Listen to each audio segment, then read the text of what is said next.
Oke, Assalamualaikum warahmatullahi wabarakatuh. Pagi ini kita akan membahas mengenai pendugaan parameter. Ada yang sudah tahu apa itu bahasa lain dari pendugaan? Hipotesis. Hipotesis, apalagi?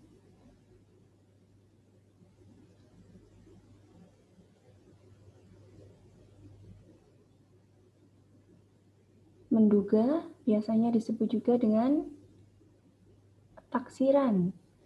Oke, kenapa kita perlu menduga parameter?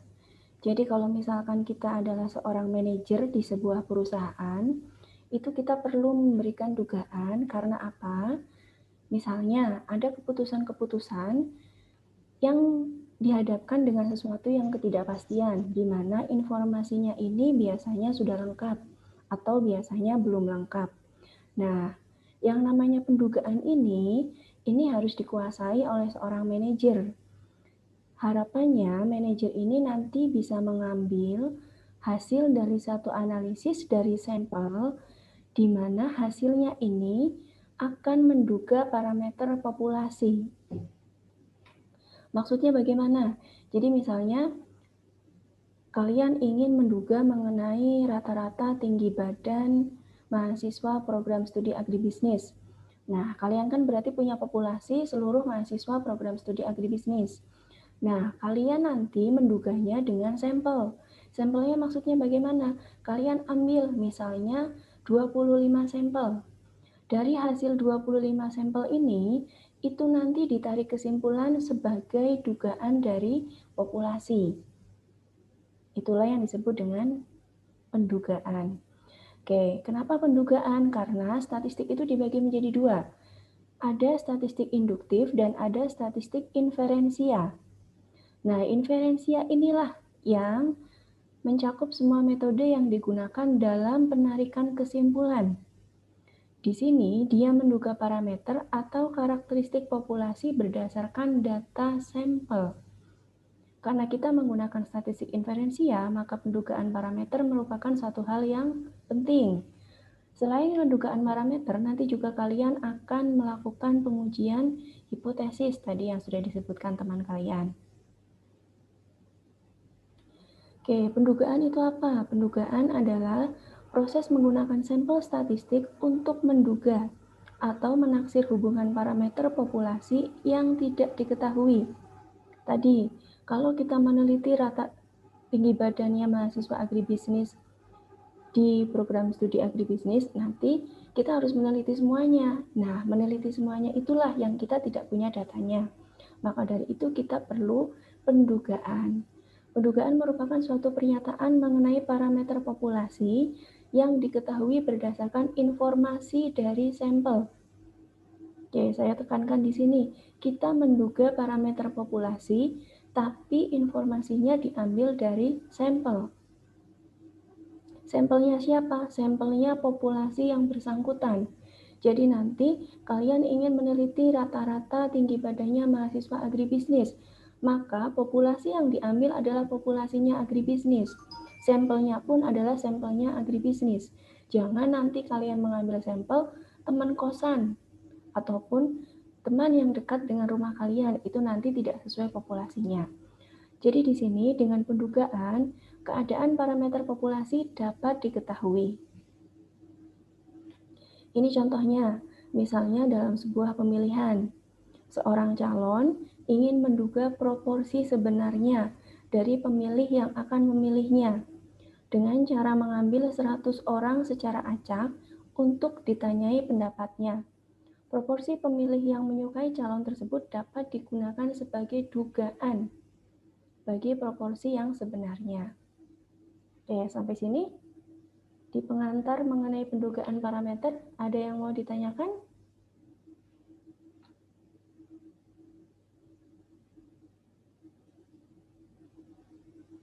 Tidak ada, saya lanjutkan ya. Kriteria pendugaan parameter ada 3. Yang pertama adalah tidak bias. Statistik sampel yang digunakan sebagai penduga harus sama atau mendekati parameter yang diduga. Ingat, harus sama atau mendekati parameter yang diduga.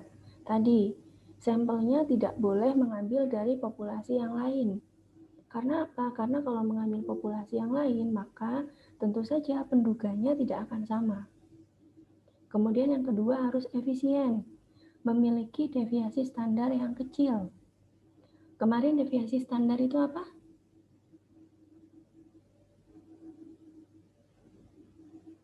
Apa nama lain dari deviasi standar? Ada yang masih ingat? Simpangan baku. Simpangan baku. Jadi simpangan bakunya ini diharapkan adalah kecil. Kemudian yang ketiga, kriterianya adalah konsisten. Jika ukuran sampel meningkat, maka statistik sampelnya akan semakin mendekati parameter populasinya. Maksudnya bagaimana yang ketiga ini?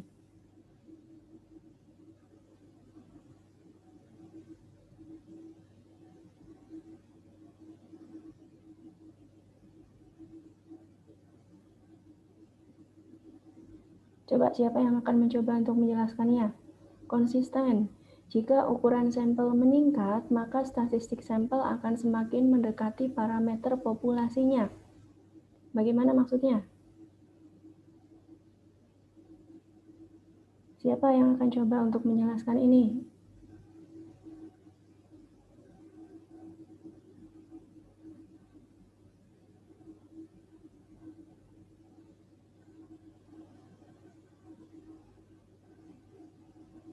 Siapa?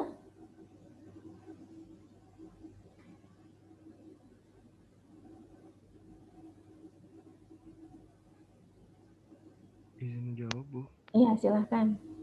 Mungkin karena jika sampel yang digunakan itu semakin banyak, maka akan diperoleh data yang mendekati data sesungguhnya pada satu populasi.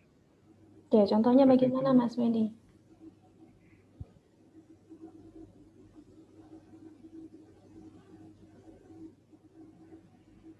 Bisa memberikan contoh, Mas? Mungkin jika sebelumnya hanya mengambil sampel 25%, kemudian sampel ditingkatkan menjadi 50% atau bahkan lebih dari 50%, maka nanti hasil dari data tersebut bisa mendekati populasi data pada satu populasi tersebut. Seperti itu, Bu. Oke, terima kasih Mas Wendy. Oke, betul ya. Tadi yang Mas Wendy katakan. Jadi, jika ukuran sampel meningkat, statistik sampel akan semakin mendekati parameternya. Tadi sudah dikatakan bahwa sampel ini fungsinya untuk menduga populasi. Karena menduga populasi, maka tadi dia tidak boleh bias. Karena dia tidak boleh bias, maka kita harus mengambil sampel yang sesuai dengan populasinya. Misalnya tadi, kita akan meneliti rata-rata tinggi badannya angkatan kalian. Misalkan jumlah mahasiswanya adalah 100 orang. Kalian meneliti di 100 orang itu kalian ambil sampel 50 orang. Ketika diambil 50 orang, ternyata rata-rata tinggi badannya adalah 163. Padahal di dalam 100 orang itu ada nih tinggi badannya di antara 170 sampai 180. Nah, kita tingkatkan lagi jumlah sampelnya. Kita tingkatkan dari 50 orang, kita ambil 75 orang. Maka tentu hasilnya ini akan semakin mendekati parameter populasi. Seperti yang tadi Mas Wendy katakan ya. Selanjutnya adalah jenis pendugaan. Ada dua, yang pertama adalah pendugaan titik, dan yang kedua adalah pendugaan interval atau pendugaan selang. Ilustrasinya adalah seperti ini. Misalnya kita akan menduga usia rata-rata mahasiswa UNS. Diperoleh sampel acak sebanyak 50 mahasiswa. Dari 50 mahasiswa itu, hasilnya adalah rata-ratanya 20 tahun. Kalau pendugaan titik, maka angka 20 tahun ini adalah dugaan terhadap populasinya. Jadi jawabannya adalah itu. Bedanya dengan pendugaan interval, kalau pendugaan interval, maka kita membentuk suatu nilai interval tertentu. Misalnya, kita akan mengambil 20 plus minus 1.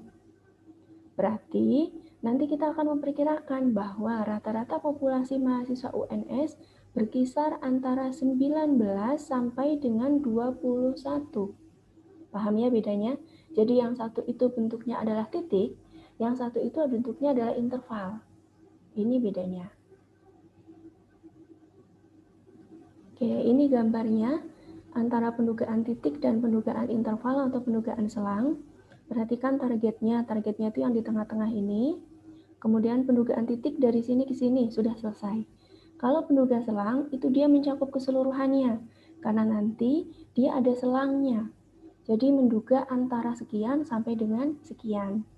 Kemudian di dalam pendugaan selang nanti, kalian nanti akan bersinggungan lagi dengan konsep probabilitas. Nanti di situ kalian akan ditemukan lagi dengan selang kepercayaan atau interval kepercayaan atau interval keyakinan. Kalian biasa menyebutnya sebagai alfa. Ada alfa itu ada 95%, ada 99%, ada 90%. Kemarin sudah sempat disinggung belum?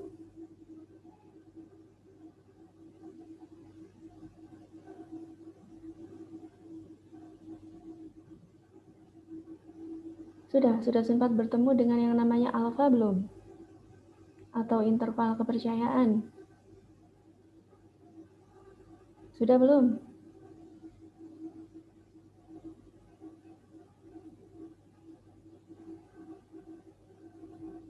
Sepertinya belum, Bu. Belum? Oke.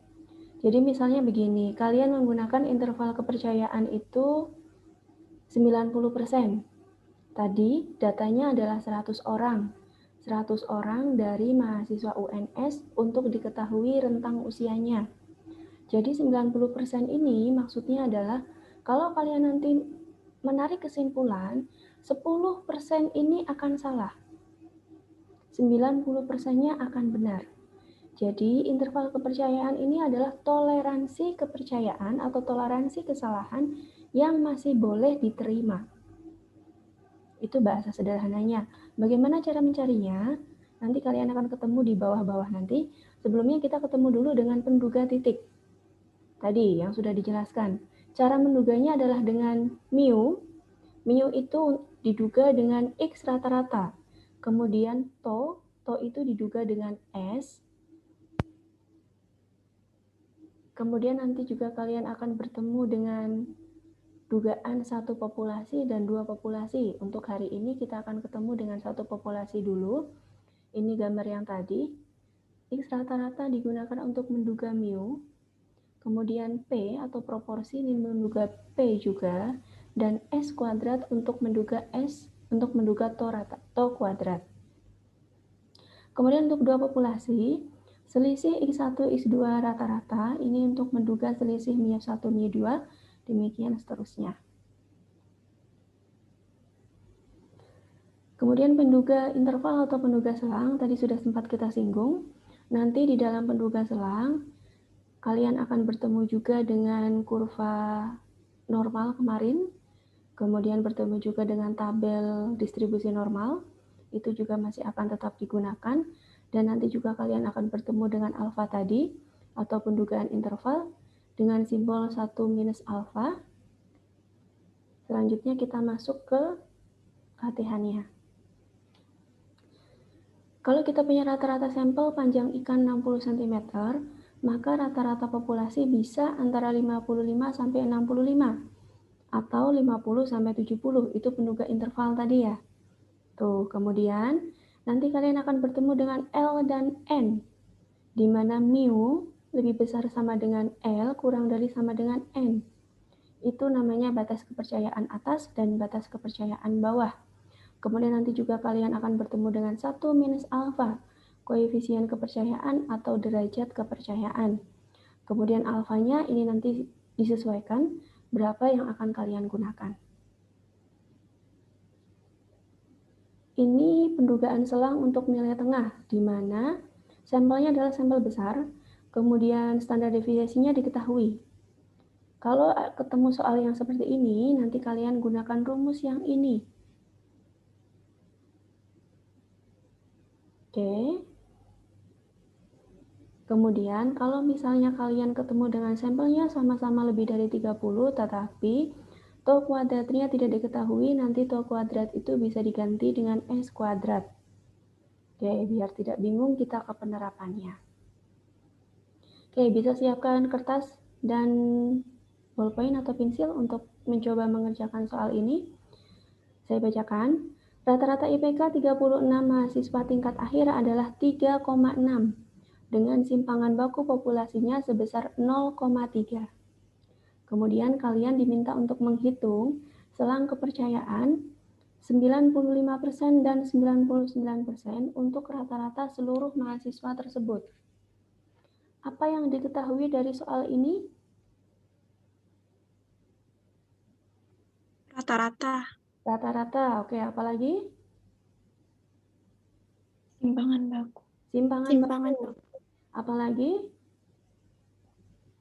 N-nya. N-nya, oke, apalagi?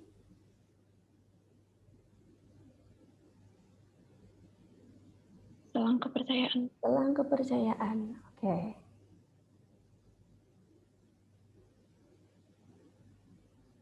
Selang kepercayaan 95%. Nilai taksiran dari mu. Tadi mu itu ditaksir dari rata-ratanya. Rata-ratanya sudah diketahui 3,6. Kemudian simpangan bakunya. Simpangan bakunya adalah 0,3 dengan N lebih dari 30 atau di sini N-nya adalah 36 mahasiswa tingkat akhir.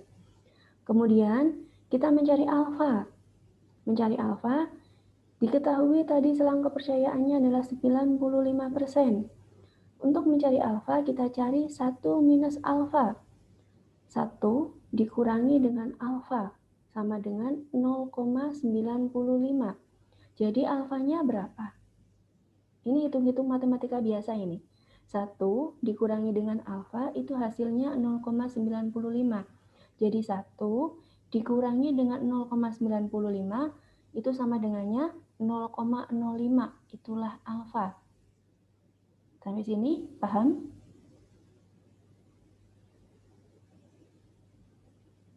Paham. Kemudian nilai Z-nya. Untuk apa nilai Z? Untuk dimasukkan di dalam rumus yang tadi jelimet tadi. Oke, di dalam rumus ini kita butuh nilai Z alfa dibagi 2. Alfanya ketemu 0,05 dibagi 2. Hasilnya adalah 0,025. Tidak berhenti di situ, kalian akan gunakan tabel Z lagi. Saya sudah men-sharekan tabel Z di Spada, nanti silahkan kalian buka. Saya bukakan di sini 0,025. Kemudian 0,925. Sebentar.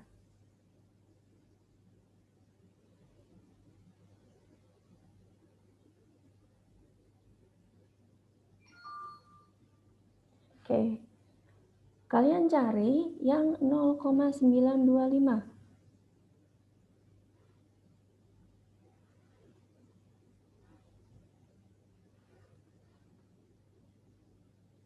Oke. Cari angkanya yang 975, sorry. 0,975 tadi ya. 0,975 ini dilihat ke sebelah kiri 1,9, kemudian kalian lihat ke atas 0,96, jadi 1,96. Inilah angka yang tadi kalian dapatkan. Nanti di beberapa soal ada yang kalian diminta untuk mencari sendiri angkanya.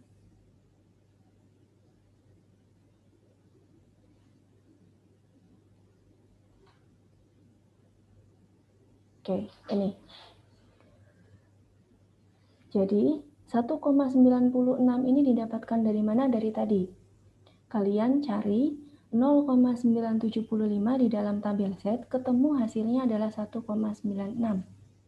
Itu begitu. Sampai sini ada pertanyaan?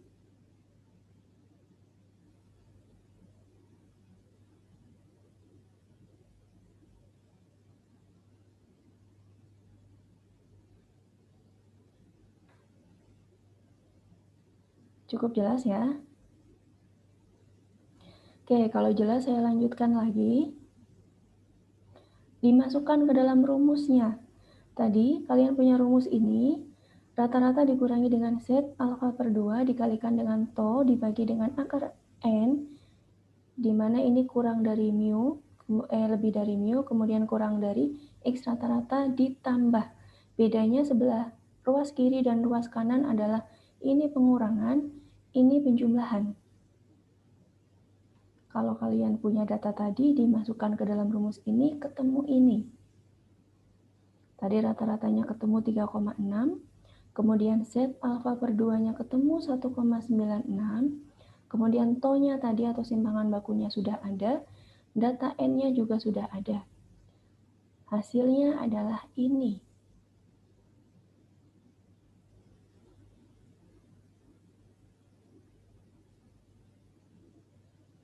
Oke, kalau saya minta untuk mengerjakan untuk derajat kepercayaan yang 99%, bisa mengerjakannya?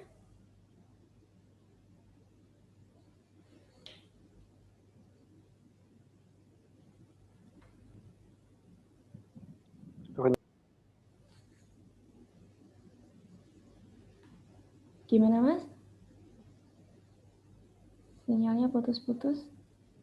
Oke, silahkan. Bisa dicoba. Untuk yang selang dengan tingkat kepercayaan 99%. Silahkan bisa kalian coba.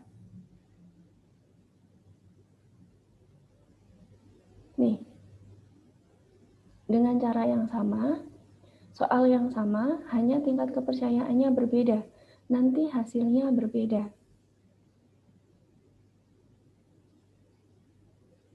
Apa yang membedakannya? Di sebelah mana perbedaannya? Selang kepercayaannya, Bu. Di selang kepercayaannya. Selang kepercayaannya nanti berbeda, alfanya nanti ketemunya berbeda. Alfanya berbeda, nilai Z-nya nanti berbeda. Kalau nilai Z-nya berbeda, dimasukkan di dalam rumus, nanti hasilnya berbeda. Oke, silakan nanti bisa kalian coba di tempat masing-masing.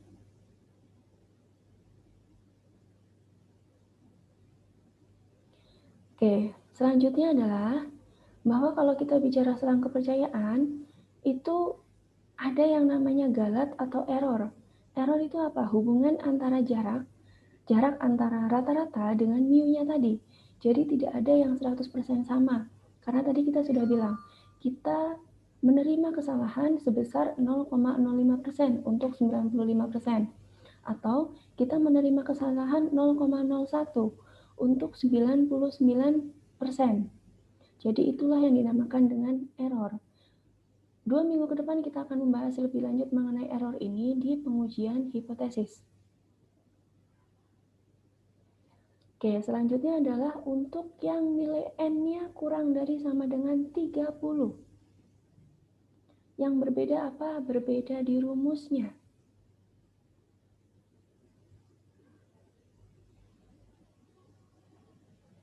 Oke, ini adalah contoh soalnya. Silakan kalian bisa mencoba menjawab ini dengan cara yang tadi. Dimasukkan ke rumusnya, kemudian kalian juga silakan kerjakan latihan ini. Silakan hasilnya bisa kalian uploadkan di Sepada. Ada pertanyaan? Mohon maaf,